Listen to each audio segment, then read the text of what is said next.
Okay, today what we're doing is we're going to learn to set your pop-off pressure on your Seadoo, on your carburetors. And this is the same method that they use on Polaris, Kawasaki, Yamaha.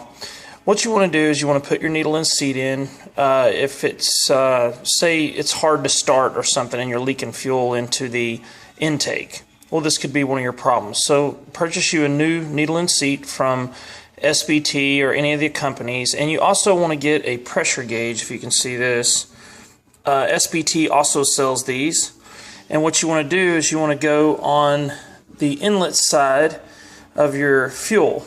You want to hook this, and then you want to plug off everything else. And I use the zip ties to make sure there's no air leaks. And as you can see right here, let me see if you can see that, the needle and seat is working, obviously. And to change this pressure, you want to change the spring that's underneath here. So, and you want to look in your book to see what the pop-off pressure would be. The pop-off pressure is how much pressure it takes to open the needle and let the fuel in. So I think I've got it right. I think I've got the right spring in. If not, you can change your spring. You can even clip a spring if it's not right. And you can also bend this little tab right here up and down to help you get the right pop-off pressure setting. So what we're going to do is you can see it's 0. Okay, we've got this line hooked up to the intake side. We've got this plugged off so no air can leak. And you want to keep your carburetor together. You want to keep your diaphragms and stuff in. You can see that this one is together. This is the fuel pump side. But you want to keep all of that together. Otherwise, air will leak out. Then what you want to do is you want to spray this full of WD-40. And then you want to just kind of blow on it if you have to, but you can see the bubbles will subside. And then you just want to pump this up slowly. Let's see. And make sure it's holding. Okay, you can see that's holding. You can see no bubbles.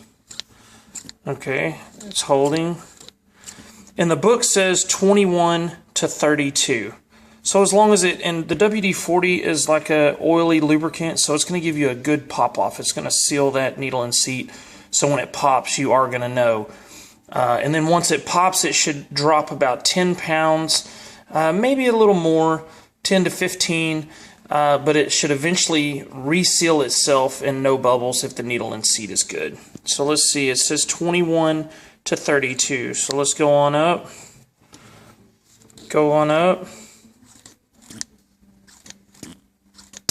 And you can see it popped right at about 32 pounds per, 32 psi, pounds per square inch. And as you can see, it's bubbling. And the gauge did drop. Let's see, we dropped about 10 pounds.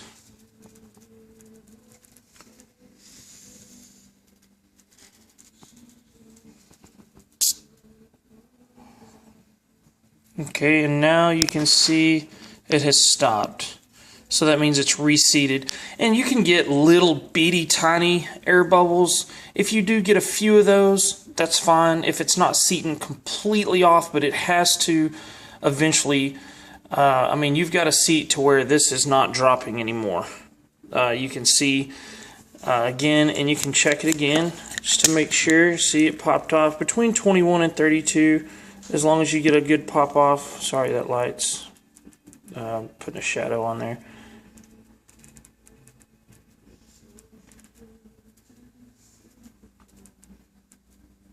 Okay, so you can see that it's dropped, but it's pretty much stalled out and sealed off. And once it's popping off between 21 and 32, which is what the book calls on this, it happens to be a 95 Seadoo XP. So just look in your book for the reference on the pop-off pressure. And then, like I said, you can change these springs underneath. That's why your carburetor kit comes with two or three springs in there. If one's too hard, it'll hold it down, and you won't have enough pressure between 21 and 32 to pop it off. So you want to change that spring to a lighter spring.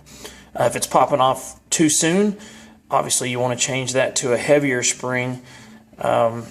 And the key is like I said, make sure that it's dropping 10 to 15 pounds and it is resealing off. As you can see, that is completely stopped and it is sealed off because that completely stops the fuel from entering there and flooding your jet ski or making it run bad. And a common problem of needle and seat is either too much fuel you're getting, or like when you start it and it's kind of hard to start, but once you get it started, it runs really good. But then when you shut it off and wait just a few minutes, 5 minutes, then again, it's not starting. And that's what the problem was with this one. And the needle and seat was not sealing off all the way, and it was dripping fuel down into the intake, which was building up in the engine and then flooding it out. So when you try to start it, it had too much fuel and it wouldn't start. And obviously it would blow a lot of black smoke when you start it because it had too much fuel. So I hope this helps you out, and good luck.